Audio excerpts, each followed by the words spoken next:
हरियाणा और जम्मू कश्मीर में काउंटिंग शुरू हो जाएगी। 7:30 हो चुके हैं। हरियाणा में बीजेपी कांग्रेस की टक्कर। जम्मू कश्मीर में 10 साल बाद किसका राज। सबसे पहले पोस्टल बैलेट की गिनती होगी और सुबह 9 बजे तक रुझान आने भी शुरू हो जाएंगे, जो कि इंडिया न्यूज पर आप सबसे पहले और सबसे तेज नतीजे देखेंगे। जम्मू कश्मीर में अब की बार किसकी सरकार और हरियाणा में कौन सरकार बनाने जा रहा है। आधे घंटे का और इंतजार लगातार हमारे संवाददाता मतगणना केंद्र से आप तक अपडेट पहुंचाने के लिए बने हुए हैं और बीजेपी मुख्यालय और कांग्रेस मुख्यालय में क्या तस्वीर है ये भी हमारे संवाददाता बताएंगे। संजय शर्मा भी जुड़े हुए हैं हमारे साथ बीजेपी मुख्यालय से। संजय, आधे घंटे का इंतजार और नजरें चूंकि बीजेपी और कांग्रेस दोनों खेमों में टिकी होंगी, क्या नतीजे आते हैं, रुझान क्या आते हैं, उसी से पता चल जाएगा। लेकिन एग्जिट पोल जो बता रहे हैं, एग्जिट पोल के जो आंकड़े बता रहे हैं, उसमें तो हरियाणा में कांग्रेस बाजी मारती नजर आ रही है। क्या हरियाणा में बीजेपी अपने लिए कोई गुंजाइश देख रही है? निर्दलीय या छोटी मोटी पार्टियों को मिलाकर सरकार बनाने की एक पहल हो सकती है? और जम्मू कश्मीर में क्या टीडीपी का साथ लिया जा सकता है? क्या इस विकल्प पर भी चर्चा हो रही है?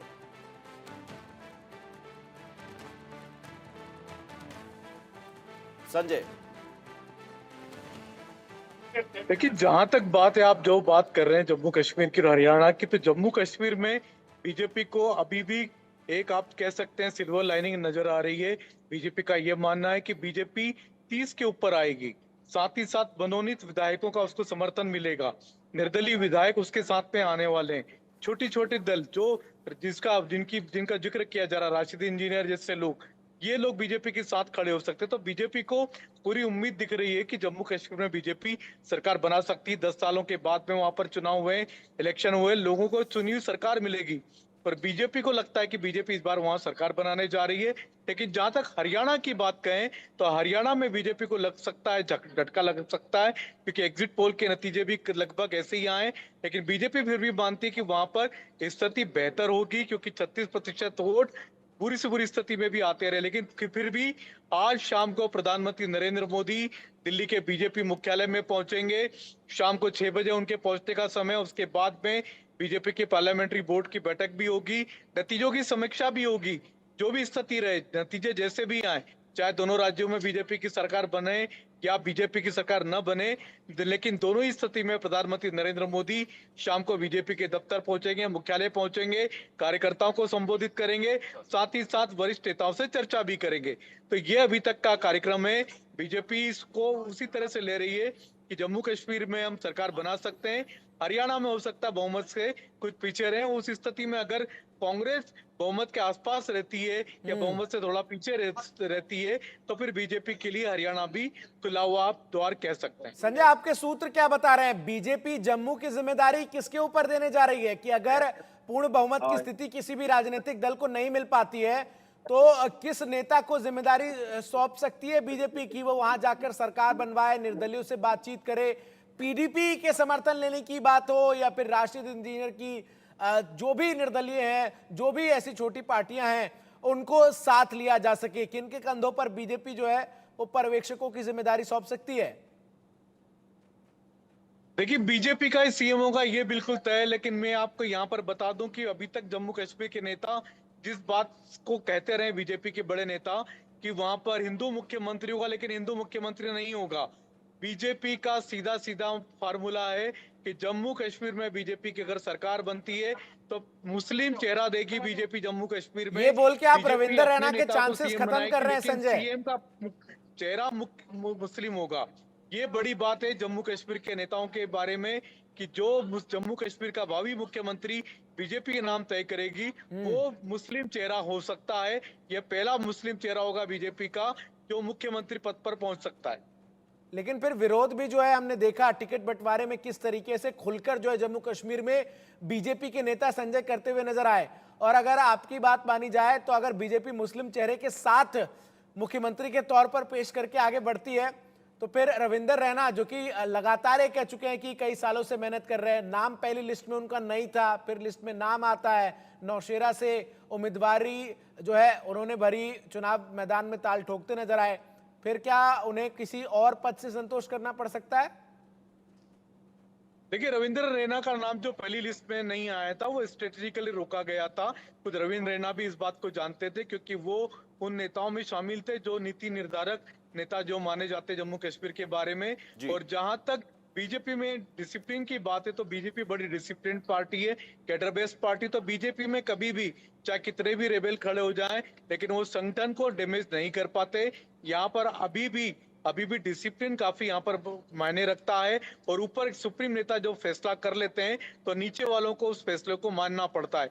हमने वो जम्मू कश्मीर में भी देखा, हरियाणा में भी देखा, बाकी राज्यों में भी हम देखते रहते हैं। तो बागी नेता बीजेपी से निकलते जरूर हैं, लेकिन वो सस्टेन नहीं कर पाते।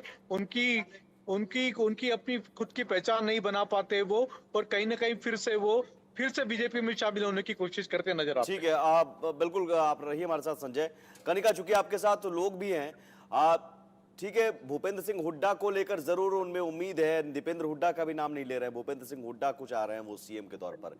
लेकिन सवाल ये है कि कांग्रेस अगर कुछ नंबर से पीछे रह जाती है, तब क्या मुख्यमंत्री के चेहरे बदले भी जा सकते हैं? अगर भूपेंद्र सिंह हुड्डा के नाम पर सहमति नहीं बनती है, कुछ और निर्दलियों को साथ लेना पड़ता है, और वो कहते हैं कि साहब आप चेहरा कुछ अलग लाइए, कुछ नया लाइए, कुछ फ्रेश लाइए।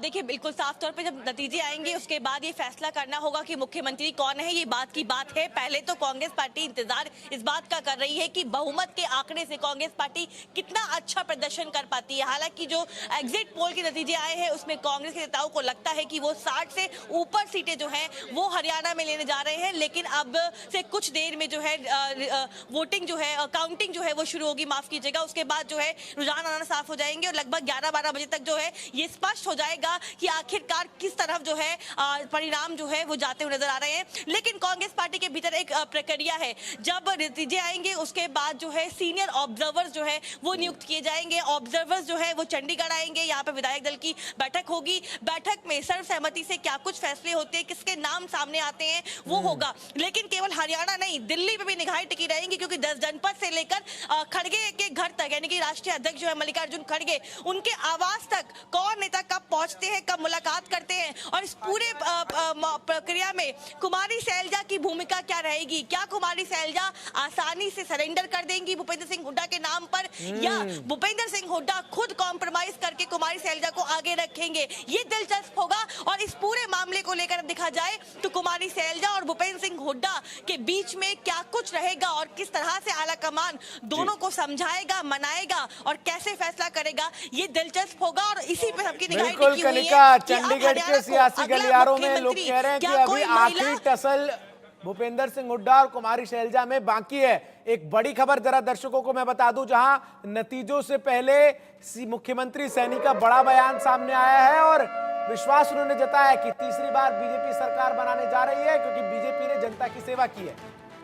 बिल्कुल, हरियाणा चुनाव में अब क्या होगा, नतीजे क्या होंगे, बस कुछ देर का इंतजार। लेकिन उससे पहले बड़ा बयान, बड़ा दावा। ब्रह्म सरोवर में उन्होंने पूजा की सुबह सुबह सीएम सैनी ने, और कहा कि तीसरी बार बीजेपी सरकार बनने जा रही है। सुनिए क्या कुछ कहा। काउंटिंग है और हमें पूर्ण विश्वास है हरियाणा प्रदेश की जो हमने सेवा ईमानदारी से पिछले 10 वर्षों के अंदर की है, मैं उस आधार के ऊपर कह सकता हूं कि हम तीसरी बार हरियाणा के अंदर एक तरफा सरकार बना रहे हैं। भारतीय जनता पार्टी तीसरी बार सेवा के लिए तैयार है, क्योंकि केंद्र में आदरणीय नरेंद्र मोदी जी तीसरी बार प्रधानमंत्री बने हैं और हमने पिछले 10 वर्षों के अंदर आदरणीय मोदी जी के नेतृत्व के अंदर हरियाणा की गति से विकास किया है, समस्याओं का समाधान किया है, ईमानदारी से हमारी सरकार ने किया है और आगे भी हम मजबूती से, ईमानदारी से हरियाणा प्रदेश को आगे बढ़ाने का काम हमारी सरकार करेगी। और कनिका हमारे साथ जुड़े हुए। कनिका, दावा आपने सुना, सीएम सैनी सुबह सुबह पहुंचे ब्रह्म सरोवर में, उन्होंने पूजा भी की और पूरी उम्मीद जताई कि हम दोबारा सरकार में आ रहे हैं। इस उम्मीद, इस दावे के पीछे की वजह? देखिए लगातार बीजेपी जो है हरियाणा में ये दावा कर रही है, चाहे वो मनोहर लाल खट्टर हो या नायाब सिंह सैनी है, वो लगातार यही बोल रहे हैं कि तीसरी बार हैट्रिक जो है वो हरियाणा में बीजेपी लगाने जा रही है। हालांकि उन्होंने पूजा पाठ करने के बाद ये भी कहा कि जिस तरह से तीसरी बार नरेंद्र मोदी प्रधानमंत्री बने हैं, उसी तरह हरियाणा में तीसरी बार हैट्रिक जो है बीजेपी लगाएगी। बड़े बड़े दावे जो हैं बड़े बड़े नेताओं की ओर से किए जा रहे हैं, चाहे बीजेपी हो, कांग्रेस हो या अन्य पार्टियां हो, सभी ये कह रहे हैं कि क्या कुछ जो है नतीजे सामने आएंगे। लेकिन आपको, मुझे और दर्शकों को इंतजार करना होगा जब 8 बजे काउंटिंग की शुरुआत होगी, जब काउंटिंग होगी और उसके बाद किस तरफ हवा जाती है, ये देखने वाली बात होगी। हालांकि बीजेपी लगातार ये क्लेम कर रही है कि 10 साल का जो विकास है वो एक बड़ा मॉडल रखा है हरियाणा में और वो तीसरी बार जो है रिपीट करने वाली है सरकार। तो कहीं ना कहीं बीजेपी बड़े बड़े दावे कर रही है, चाहे वो केंद्र की योजना हो, चाहे वो राज्य की योजना हो, दिखाइए जहां आप मौजूद हैं, आप दावों भूपेंद्र सिंह हुड्डा पे के जो है आवास पर मौजूद हैं, वहां की तस्वीरें भी दिखाइए। धीरे धीरे चूंकि अब उत्साह बढ़ेगा अब। बिल्कुल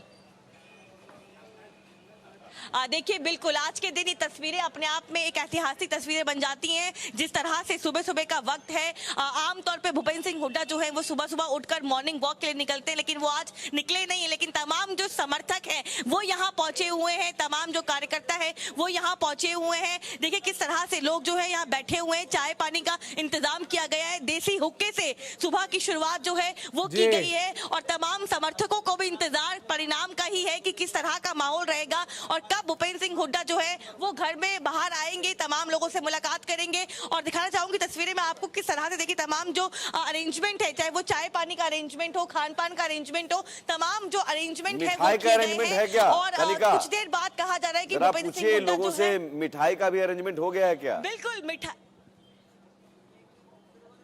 देखिए बिल्कुल कांग्रेस पार्टी इस बार लड्डू के साथ साथ जलेबी की बात कर रही है। जिस तरह से राहुल गांधी गन्नौर की जलेबी खा के आए थे और जलेबी की चर्चा जो है वो तेजी में थी, इस बार कांग्रेस आपने गन्नौर की जलेबी का जिक्र किया, कहा भी था कि हमारे साथ गन्नौर से पिंकी धनखड़ जुड़ चुकी हैं।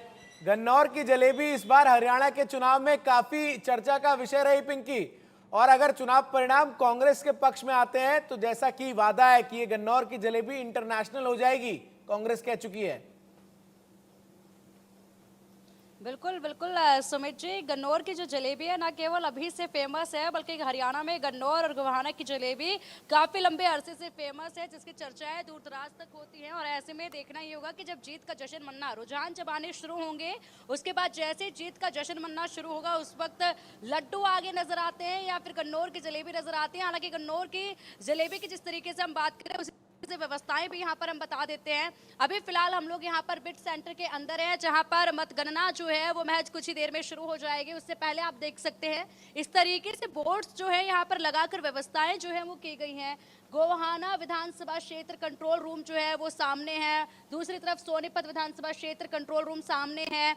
जो सोनीपत की अलग अलग विधानसभा हैं उनके लिए जो कंट्रोल रूम बनाए गए हैं, जो कंट्रोल रूम क्षेत्र बनाए गए हैं जहां पर उनकी वोटिंग होनी है, वो अलग तरीके से यहाँ पर पूरी तरह से बोर्ड्स लगाकर डायरेक्शंस दी गई हैं। इसी के साथ व्यवस्थाएं यहाँ पर देखिए, हर तरफ अंदर की तरफ अगर आप जा रहे हैं तो चेकिंग में से होकर आपको गुजरना होगा और यहाँ पर आपकी चेकिंग होगी, उसके बाद ही आप अंदर की तरफ जा सकते हैं। यहाँ पर इस सेंटर के अंदर प्रवेश जब किया जा रहा था उस वक्त लोगों के पास से उनका मोबाइल, उनके पेन भी जो है वो लिए जा रहे थे। कुछ अधिकारी हैं, अगर हम बात कर लें तो जर्नलिस्ट हैं और अधिकारी भी हैं जिनके पास केवल मोबाइल यहाँ पर अंदर लाने की अनुमति है, उसके अलावा कोई भी शख्स यहाँ पर मोबाइल भी जो है अपने साथ नहीं लेकर आ सकते हैं। पेन भी हमने देखे किस तरीके से वहाँ पर चेकिंग के दौरान जो है वो रखवा लिए जा रहे थे। इसके अलावा आप देख सकते हैं यहाँ पर प्रत्याशी जो हैं सुमित जी आ चुके हैं। अगर हम बात करें गन्नौर विधानसभा सीट से कांग्रेस के प्रत्याशी कुलदीप शर्मा जी की, तो कुलदीप शर्मा जी भी जो है वो यहाँ पर इस वक्त मौजूद हैं इसी सेंटर के अंदर। वो भी जो है आ चुके हैं क्योंकि सुबह हमने उनको खुद आते हुए देखा था। इसके अलावा तमाम जो अलग प्रत्याशी हैं उनके आने का भी सिलसिला जो है वो जोरों पर है। यहाँ पर उनके समर्थक और प्रत्याशी कैंडिडेट्स जो है वो आ चुके हैं। महज कुछ ही पलों का अब इंतजार है। ये गेट आपको दिखाएंगे हम, ये इस सेंटर का गेट है जहां पर आप ये काफिला पुलिस का भी देख सकते हैं और बाहर भारी भीड़ जो है समर्थकों की देखी जा रही है, जिन्हें हर किसी को यहां पर अंदर प्रवेश नहीं दिया जा रहा है। ठीक है कनिका, एक बार फिर से मैं आपके पास आऊंगा, क्योंकि लोग आपके पास मौजूद हैं, जल्दी से लोगों का रिएक्शन। ठीक है, भूपेंद्र सिंह हुड्डा के नाम पर उनको पूरी उम्मीद है और इसलिए वहां पर जमे भी हुए हैं, तो खुशी कैसे मनाएंगे, इजहार कैसे करेंगे अगर कुछ देर बाद नतीजे आते हैं और नतीजे ऐसे आते हैं कि भाई कांग्रेस की सरकार बनने जा रही है और भूपेंद्र सिंह हुड्डा सीएम बनने जा रहे हैं, तो मिठाई और दिवाली भी आने वाली है, कुछ पटाखों का भी अरेंजमेंट है क्या? देखिए, इस बार का नतीजे बहुत दिलचस्प होंगे, लेकिन मैं पहले इन लोगों से पूछती हूँ, इस बार जलेबी खाकर जीत मनाएंगे, लड्डू खाकर बनाएंगे? हम लड्डू में ना गणेश जी का लड्डू हो ना, हाँ। तो लड्डू से बनाएंगे हम। हाँ।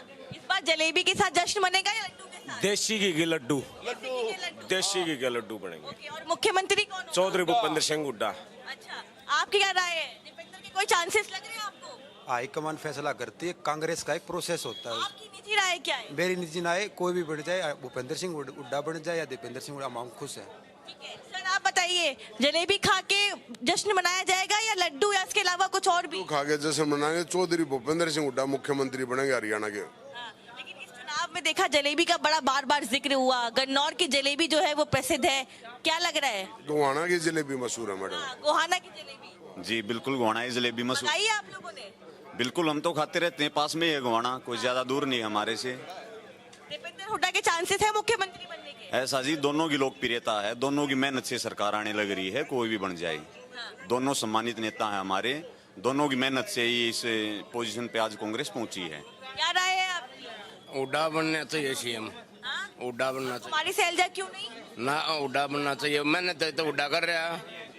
मेहनत तो हुड्डा साहब ने की है, 71 रैलियां भूपेंद्र सिंह हुड्डा ने की हैं चुनाव में, 82 रैलियां दीपेंद्र हुड्डा ने करी हैं, 5 साल से लगातार लोगों के बीच में रहे हैं। अब वो 2 दिन में आके बोले कोई भी मेरे को। सिंह सैनी कह रहे हैं कि इस बार तीसरी बार हैट्रिक के साथ बीजेपी आ रही है। नहीं, भूपेंद्र सिंह हुड्डा, ये तो अफवाह ही, काम खा के अफवाह, ये तो बिल्कुल अफवाह। तमाम जो समर्थक है, कार्यकर्ता है, वो इस वक्त यहाँ पे मौजूद है, जश्न के माहौल के साथ क्लियर है यहाँ कि पर भूपेंद्र सिंह हुड्डा ही हरियाणा के मुख्यमंत्री होंगे। हालांकि इंतजार महज अब 15 मिनटों का है कनिका, क्योंकि उसके बाद से रुझान जो है वो आने शुरू हो जाएंगे। दीपक शर्मा कालका से हमारे साथ जुड़ रहे हैं। दीपक, कालका में हमने देखा विधानसभा चुनाव में प्रचार करने के लिए तमाम जो दिग्गज है वो पहुंचे बीजेपी की तरफ से, और जब लोगों से भी वहां हमने बातचीत की तो जो मौजूदा विधायक है उनके खिलाफ भारी एंटी इनकम्बेंसी जो है वो नजर आई, और कहीं ना कहीं क्या वही 8 बजे के बाद चुनाव परिणाम में तब्दील होते हुए नजर आ सकते हैं? जी बिल्कुल, अगर बात करें अब कुछ ही देर बाकी है मतगणना को लेकर के, 8 बजे मतगणना शुरू हो जाएगी। हरियाणा की 90 विधानसभाओं को लेकर के मतगणना शुरू होगी, और अगर हम बात करें तकरीबन 53 जगहों पर जो है मतगणना चल रही है। 93 जो है पॉइंट बनाए गए हैं उनमें, जिनमें से अगर हम बात करें जिस तरीके से ये मतगणना अभी से कुछ देर में क्योंकि शुरुआत होनी है। और जहाँ तक आप कालका की बात कर रहे हो, तो कालका में इसमें कोई दो राय नहीं है कि जो मौजूदा विधायक है उसके प्रति नाराजगी नजर आई थी लोगों में। कहीं काम की बात थी कि सड़कें नहीं हुई, विकास नहीं हुआ, विधायक नहीं मिला, ये तमाम बातें जो मौजूदा विधायक थे उसको लेकर के नाराजगी नजर आई थी तमाम जगहों पे। जो मुकाबले के बीच अगर बात करें तो कहीं ना कहीं मौजूदा विधायक के खिलाफ नाराजगी तमाम विधाओं, चाहे हम कालका की बात करें, रायपुर रानी की बात करें, हम पिंजौर की बात करें, मोरनी की बात करें, ये कहीं ना कहीं एक ऐसा क्षेत्र है जो यूं तो अगर बात करें चंडीगढ़ से सटा हुआ, लेकिन जिस तरीके का विकास होना चाहिए इनके लोगों का कहना है कि उस तरीके का विकास यहाँ पर नहीं है। यूं तो पंचकुला से सटा हुआ है, एक तरफ पंचकुला आता है, दूसरी तरफ कालका की बात करें तो डेवलपमेंट के नाम पर, वहाँ की मौजूदा परिस्थितियों के नाम पर, जो मूलभूत सुविधाओं के नाम पर बहुत अंतर हो जाता है एक ही जिले के अंदर, एक पंचकुला और अगर दूसरी तरफ अगर हम कालका की बात करते हैं। तो ये नाराजगी कहीं ना कहीं लोगों की नजर आई थी, और यही कारण है कि विधायक की ये नाराजगी कुछ देर के बाद हालांकि स्थिति स्पष्ट होगी, क्योंकि उस समय तो हालांकि बीजेपी के जो उम्मीदवार हैं शक्तिरंजन शर्मा, अच्छा समर्थन भी मिला उनको, लोगों ने यही कहा कि उन्हें उम्मीद यही है कि उनके क्षेत्र का विकास हो सके, क्योंकि मौजूदा विधायक से नाराजगी थी, कांग्रेस के विधायक से नाराजगी थी कि उसने क्षेत्र का विकास नहीं करा, इस क्षेत्र को लेकर के मुद्दे नहीं उठाए विधानसभा के अंदर। ये तमाम चीजें कहीं ना कहीं आज जागरूक मतदाता है तमाम चीजें देखता है कि विधानसभा में वो कितनी बार बोला है, कितने मुद्दे उसने उठाए हैं। ये तमाम बातें हालांकि कुछ देर के बाद नतीजों में स्थिति स्पष्ट होगी कि जो नाराजगी थी वो किस तरीके से रहती है, किस तरीके का अंतर रहता है। लेकिन फिलहाल हरियाणा में विधानसभा चुनाव का आज अहम दिन है, क्योंकि मतगणना होनी है, कुछ देर में मतगणना शुरू होनी है। तो अगर बात करें तो जिस तरीके से हम बात कर रहे थे कि 93 पॉइंट है, 53 जगहों पे 93 ऐसी जगह है जहां काउंटिंग हो रही है, 93 ऐसे स्टेशन बनाए गए हैं, और इनमें भी 93 इसलिए है कि क्योंकि 87 जगहों 87 विधानसभा का तो एक पॉइंट है, लेकिन 3 विधानसभा ऐसी आप सिर्फ लोगों की सेवा करोगे, लोगों के भले के लिए काम करोगे। जो व्यक्ति ये सामाजिक काम करता है वो ये धार्मिक आदमी होता है, क्योंकि जो चीज़ हमें सिखाई गई, भगवत गीता हो, गुरु ग्रंथ साहिब जी हो, या कोई और किताबें आप पढ़ोगे किसी भी धर्म की, वो सब हमेशा आपको बताएगी आपको लोगों की सेवा करनी होती। और वही संस्कार मेरे दादाजी पिताजी ने मुझे दिए हैं। जब मैं छोटा था, इससे पहले एक बच्चे को धर्म समझ आता है, भगवान समझ आते हैं, उन्होंने पहले ही ये संस्कार जो भगवत गीता कह दिए थे कि हमें लोगों की सेवा करनी, और मैं वही करके दिखाना चाहता हूँ आज। आप अपने जीत को लेकर के कितनी आश्वस्त हैं और हरियाणा में कांग्रेस का कैसा परफॉर्मेंस रहेगा, क्या देख रहे हैं? तो तमाम रिएक्शंस जो हैं वो सामने आ रहे हैं, किस तरीके से तमाम जो उम्मीदवार हैं वो अपने अपने जीत को लेकर आश्वस्त नजर आ रहे हैं।